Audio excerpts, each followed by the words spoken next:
اور جب کوئی بھی سنسیئر انسان، وہ مرد ہو یا عورت ہو، کوئی بھی سنسیئر انسان ٹھیک سے رمضان گزارتا ہے تو اس کو دو نعمتیں ملتی ہیں۔ ایک تو یہ کہ جب واقعی کوئی انسان اپنے اندر ایمانداری سے جھانکنے کی کوشش کرتا ہے تو اس کو اپنی کچھ غلطیوں کا احساس ہوتا ہے،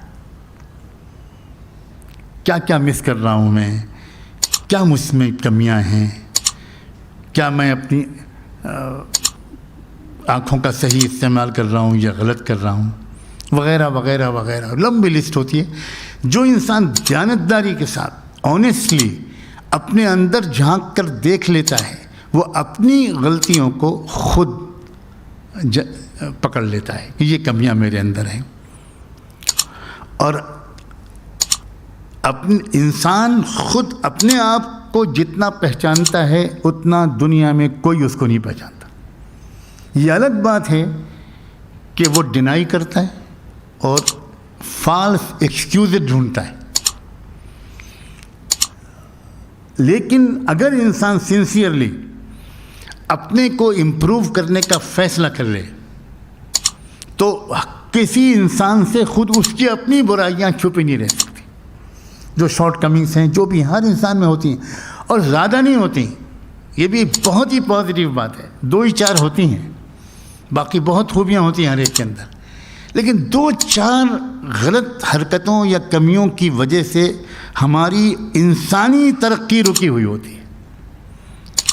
جیسے آپ میڈیکل سائنس میں دیکھتے ہیں کہ ایک بیماری کافی ہے انسان کی صحت کو خراب کرنے کے لیے، کیا اس کو 5 بیماریاں ضروری ہیں، 10 بیماریاں ضروری ہیں؟ اسی طرح روحانی طور پر بھی انسان کو بینکرپٹ بنا دینے کے لیے اس کی ایک بیماری کافی ہے، ایک روحانی بیماری کافی ہے۔ تو اگر کوئی انسان اپنا صحیح جائزہ لے تو ایک فائدہ یہ ہوتا ہے کہ اس کو اپنی غلطیوں کا احساس ہوتا ہے، پھر وہ ریپینٹ کرتا ہے، معافی مانگتا ہے، توبہ کرتا ہے،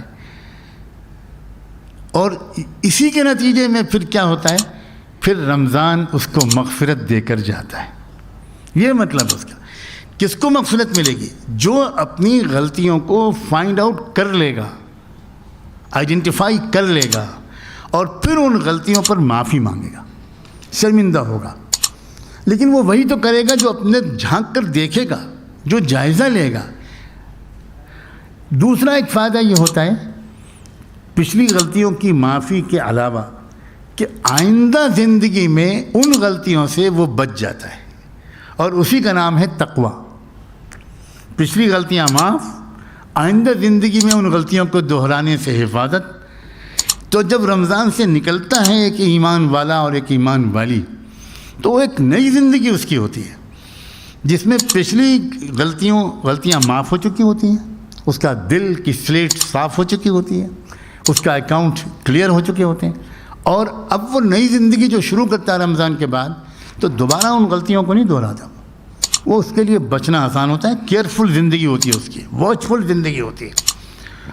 وہ بہت نظر رکھتا ہے کہ میں پہلے وہ کرتا تھا، اب مجھے نہیں کرنا، میں اب رمضان کے بعد ایک نئی زندگی شروع کروں گا۔ تو یہ ایک انعام ہے میرے مالک کا، ہم سب کے مالک کا، کہ اس نے ایسے بہت سے موقع دیے ہیں۔ یہ روزانہ تہجد کا جو وقت ہوتا ہے وہ بھی ایک 24 گھنٹے میں ایسے ہی وقت ہے اپنے جائزے کا، اپنی دل سے دھبوں کو دھونے کا۔ اسی طرح ہفتے میں جمعہ کا دن، وہ بھی اسی مقصد سے دیا جاتا ہے۔ پھر سال میں رمضان اور زندگی میں حج، یہ سب موقع ہیں، کیونکہ یہ اللہ تعالیٰ اس بات کو خوب جانتے ہیں اپنے بندوں اور بندیوں کی اس نفسیات کو، کہ ان کو اپنی زندگی کو بدلنے کے لیے کسی ٹرننگ پوائنٹ کی ضرورت ہوتی ہے۔ کچھ ایسا موقع ان کی زندگی میں آیا جس میں وہ روزمرہ کی زندگی سے تھوڑا الگ اپنے اندر جھانک کر دیکھیں۔ یہ موقع اللہ تعالیٰ دیتے ہیں، اور یہ رمضان دراصل اسی کا موقع ہے۔ اور دنیا اس وقت اللہ ترس رہی ہے ایک اچھے انسان کو دیکھنے کے لیے، اچھے انسان کو دیکھنے کے لیے ترس رہی۔ یہ ساری مصیبتیں جو اس وقت آئی ہوئی ہیں وہ اسی لیے ہیں